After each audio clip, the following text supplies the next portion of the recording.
Nissan ने अपनी टेक्टोन finally यहाँ पे लॉन्च कर दिया है। अब कई लोगों को कंफ्यूजन ये हो गई कि रेनॉल्ड्स की डस्टर ले या फिर निसान की टेक्टोन ले। अगर आप दोनों गाड़ियों के अंदर में प्राइस डिफरेंस देखते हैं तो बेस वेरिएंट बिल्कुल सेम कॉस्ट करता है, बट टॉप एंड वेरिएंट की तरफ में जाते हैं तो ये गाड़ी 10,000 रुपये महंगी पड़ जाती है। कंपनी का डिफरेंस है और कोई डिफरेंस नहीं है, सिर्फ लुक के अंदर में डिफरेंस है। अब आपको ये देखना है कि आपके पास में सर्विस सेंटर कौन सा पड़ेगा और कौन सी की को लुक ज़्यादा अच्छी लग रही है। ये इसका कनेक्टा वेरियंट यहाँ पे खड़ा हुआ है, मिड वेरियंट। इस गाड़ी के अंदर में 4 वेरियंट आ जाते हैं, वीसिया, एसेंटा, कनेक्टा और टेक्ना। जो इसका वीसिया वेरिएंट है उसके अंदर में सिर्फ 1 लीटर का ही इंजन मिलेगा, और जो एसेंटा वेरिएंट है उसके अंदर में आप लोगों को 1.3 लीटर मिल जाएगा और 1 लीटर मिल जाएगा। बट एसेंटा वेरिएंट में सिर्फ डीसीटी ट्रांसमिशन ही आप लोग को मिलेगा, उसके अंदर में मैनुअल ट्रांसमिशन नहीं आएगा, जिसका 1.3 लीटर इंजन आएगा। बाकी उसके ऊपर सभी वेरिएंट में आप लोग को 1.3 लीटर इंजन भी मिल जाएंगे और 1 लीटर इंजन भी मिल जाएंगे। 1 लीटर का जो इंजन आता है उसमें आप लोग को मैनुअल ट्रांसमिशन ही सिर्फ मिलेगा, ऑटोमेटिक ट्रांसमिशन नहीं आएगा। और जो इसका 1.3 लीटर है उसके अंदर में दोनों चॉइस आप लोग को मिल जाएगी, वन ऑटोमेटिक की भी और मैनुअल की भी। ऑटोमेटिक जो आएगा वो डीसीटी आएगा। अगर आप मैनुअल से ऑटोमेटिक ट्रांसमिशन की तरफ में जाते हैं तो लगभग 1,60,000 रुपये कॉस्ट करता है, और अगर आप 1 लीटर से 1.3 लीटर इंजन की तरफ में जाते हैं तो उसके अंदर में आप लोग को 1,30,000 रुपये का डिफरेंस देखने के लिए मिल जाएगा। बाकी अगर आप गाड़ी की इसी तरीके की चमक बरकरार रखना चाहते हैं तो इसके ऊपर में आप हमेशा माइक्रोफाइबर क्लॉथ का ही यूज करना, अदरवाइज गाड़ी के ऊपर में ओवर द टाइम में क्या है स्क्रैचेज आ जाएंगे और आप गाड़ी क्या है डल पड़ती चली जाएंगी।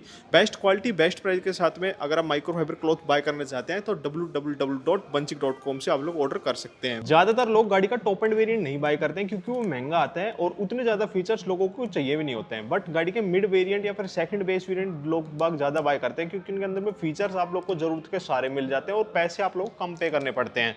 इस वेरिएंट के अंदर में जैसे आप लोग की देखोगे तो सेम अपनी डस्टर जैसी आती है, वो कार टाइप की ही यहाँ पे दे रखी है। इसके अंदर में लॉक अनलॉक टेलगेट को ओपन करने के लिए और जो इसकी लैंप ग्लो करने के लिए वो यहाँ पे बटन दे रखा है। दोनों ही आप लोग को यहाँ पे स्मार्ट की मिल जाती है। अब इस गाड़ी के अंदर में ना एक फीचर भी आप लोग को मिल जाता है, जैसे आप गाड़ी से दूर जाओगे तो आपकी गाड़ी ऑटोमेटिकली लॉक हो जाएगी, और जैसे आप गाड़ी को अनलॉक करना चाहते हैं ना तो यहाँ पे कोई रिक्वेस्ट सेंसर नहीं दिया गया है। गाड़ी के पास आओगे तो वो अपने आप ही अनलॉक हो जाएगी और आप गाड़ी में सीधे बैठ के निकल सकते हो। तो ये वाला फीचर भाई मुझे ज़्यादा अच्छा लगा है। गाड़ी लॉक और अनलॉक होते वक्त में आवाज़ करती है और जो गाड़ी के ORVMs हैं वो यहाँ पे फोल्ड और अनफोल्ड हो जाते हैं। इस वेरिएंट के अंदर में कोई आप लोग को एडास नहीं मिलता है, फ्रंट में कोई आप लोग को यहाँ पे पार्किंग सेंसर भी नहीं मिलता है, कोई 360 डिग्री कैमरा भी आप लोग को इस वाले वेरिएंट के अंदर में नहीं मिलता है। आगे की लुक भाई मुझे पर्सनली डस्टर से ज़्यादा इस वाली गाड़ी की ज़्यादा बोल्ड सी यहाँ पे लग रही है।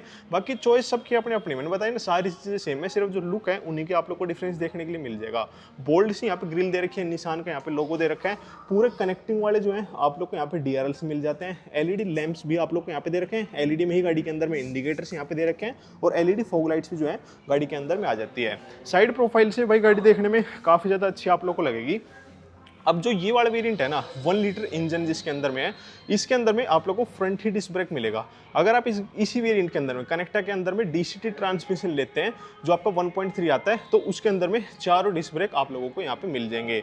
अलॉय व्हील का डिज़ाइन भी ठीक है, बट ये आप लोग को डायमंड कट अलॉय व्हील्स यहाँ पे नहीं दिए गए हैं। 225 55 R 18 इंच का जो है यहाँ पे टायर सेक्शन दिया गया है। ORVM के ऊपर में आप लोग को यहाँ पे इंडिकेटर्स मिल जाएंगे और ORVMs के नीचे यहाँ पे आप लोग को पडल लैंप्स भी दिए गए हैं। तो अंधेरे के अंदर में भाई ये वाली चीज़ बहुत अच्छी सी यहाँ पे दे रखी है। साइड प्रोफाइल में से भी ना गाड़ी देखने में काफ़ी ज़्यादा अच्छी सी आप लोग को लगेगी। 50 लीटर गाड़ी के अंदर में फ्यूल टैंक कैपेसिटी आ जाती है और पेट्रोल इंजन ही गाड़ी के अंदर में आता है, डीजल इंजन नहीं आता है, ना ही आपकी डस्टर में और ना ही इस गाड़ी के अंदर में। अलॉय व्हील देखने में भाई काफ़ी ज़्यादा बोल्ड से यहाँ पे लग रहे हैं। विंडो के नीचे क्रोम लाइनिंग आप लोग को नहीं मिलेगी। जो इसकी रूफ रेल्स है वो यहाँ पे पियानो ब्लैक फिनिश के साथ में दे रखी है। पेनोरामिक सनरूफ भी आ गई। अब भाई देखना रुपए कम यहाँ पे दे रहे ना तो अब फीचर्स गिनते जाना। मतलब देखो लोग को क्या चाहिए होता है कि भाई उनकी गाड़ी के अंदर में सनरूफ आ जाए पेनोरामिक, तो पेनोरामिक सनरूफ यहाँ पे डाल दी इन्होंने। शार्क फिन का एंटीना भी जो है आप लोग गाड़ी के अंदर में मिल जाएगा। अब देखो इस गाड़ी की जो ये इतनी प्रोफाइल है ना, ये देखने में पीछे से ना भाई मुझे तो डस्टर जैसी लगती है, बाकी आपको कैसी लगती है वो मुझे बताना। पीछे की तरफ में डिफोगर वाइपर दोनों चीज़ें मिल जाती है। हाई माउंट स्टॉप लैंप यहाँ पे दे रखा है और स्पॉइलर भी जो है गाड़ी के अंदर में मिल जाता है। जो इसका बम्पर का डिज़ाइन है वो कंपैरेटिवली डस्टर से यहाँ पे अलग दिया गया है। 4 पार्किंग सेंसर जो आप लोग को मिल जाएंगे, 1 2 और 2 उस साइड में पार्किंग सेंसर दे रखे हैं। जो सेंटर वाला पार्ट है पियानो ब्लैक फिनिश में दे रखे हैं, बाकी डार्क ग्रे के अंदर में आप लोगों को मिल जाएगा। पीछे की तरफ में यहाँ पे कैमरा मिल जाएगा। ठीक है, गाड़ी के अंदर में कोई 360 डिग्री कैमरा की भाई इतनी कुछ खास ज़रूरत भी नहीं पड़ती है। कनेक्टिंग वाली टेल लैंप्स जो है इस गाड़ी के अंदर में आ जाएगी। टेल गेट यहाँ पे आपको इलेक्ट्रिक वाला नहीं मिलेगा, ये मैनुअली वाला यहाँ पे टेल गेट आ जाता है। पार्सल ट्रे भी जो है गाड़ी के अंदर मिल जाती है। 700 लीटर का यहाँ पे बूट स्पेस दिया गया है। 60-40 स्प्लिट सीटें यहाँ पे मिल जाएगी और एक बूट लैम्प भी गाड़ी के अंदर दिया गया है। 12 वोल्ट का शॉक किट भी गाड़ी के अंदर में मिल जाएगा। और ये नीचे की तरफ में स्पेयर व्हील भी आप लोग को दिया गया है, बट ये अलॉय व्हील यहाँ पे नहीं आएगा। 225/60 R 17 इंच का जो है यहाँ पे टायर सेक्शन है। 1 इंच ये टायर यहाँ पे छोटा हो चुका है, बट जो इस टायर की चौड़ाई है वो आप लोग को सेम ही मिलती है जो गाड़ी के अंदर में बाकी टायर्स लगे हुए हैं। पीछे वाले डोर हैंडल्स वही हैं, आपको यहाँ ऊपर की तरफ मिलेंगे। और ये पूरा पैनल क्या है, पियानो ब्लैक फिनिश के अंदर में दिया गया है। ये पिलर वाला पार्ट भी आप लोग को पूरा पियानो ब्लैक फिनिश के अंदर में ही मिलता है। अब इंटीरियर्स के अंदर दिखाता हूँ भाई क्या क्या चीज़ें आप लोग को यहाँ पे मिल जाती हैं। डोर के ऊपर में चारों पावर विंडो के जो है यहाँ पे स्विचेस दे रखे हैं। जो ये वाला पार्ट है ये आपको हार्ड प्लास्टिक के अंदर मिलता है, यहाँ पे सॉफ्ट दिया गया है और नीचे की तरफ में भी सॉफ्ट आप लोग को लेदर में मिल जाएगा। तो चारों पावर विंडो के स्विचेस है ना, ये auto up and down feature के साथ मिल जाते हैं। भाई सेगमेंट में देखोगे तो कम ही गाड़ियों के अंदर में ये वाला फीचर देखने के लिए मिलता है। जो इसके डोर हैंडल्स हैं ये भी आप लोग को पियानो ब्लैक फिनिश के साथ मिलते हैं। जो ये वाले डोर हैंडल्स हैं ये आपको सिल्वर फिनिश के अंदर में दिए गए हैं।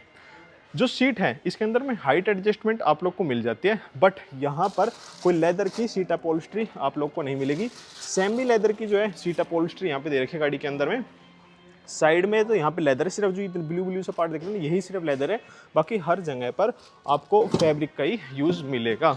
अब देखो जैसे गाड़ी अनलॉक होती है ना, तो गाड़ी का जो इंस्ट्रूमेंट क्लस्टर है वो यहाँ पे ऑन हो जाता है। इंजन स्टार्ट स्टॉप का स्विच यहीं पे ही दिया गया है। अरे फोकस कर देगा भाई फटाफट से। इग्निशन को ऑन कर लेते हैं। स्टीयरिंग व्हील मुझे पर्सनली जो रेनो की डस्टर आती है उसका पसंद आया है, बाकी इस सबकी अपनी अपनी यार चॉइस है। भाई मुझे मलिका शेरावत पसंद आएगी, आपको कटरीना पसंद आएगी, तो सबकी अपनी अपनी चॉइस होती है। और जो ये स्टीयरिंग व्हील है इसके अंदर में दोनों एडजस्टमेंट मिल जाती है। टिल्ट एडजस्टमेंट भी है और टेलीस्कोपिक एडजस्टमेंट भी यहाँ पे मिल जाएगी।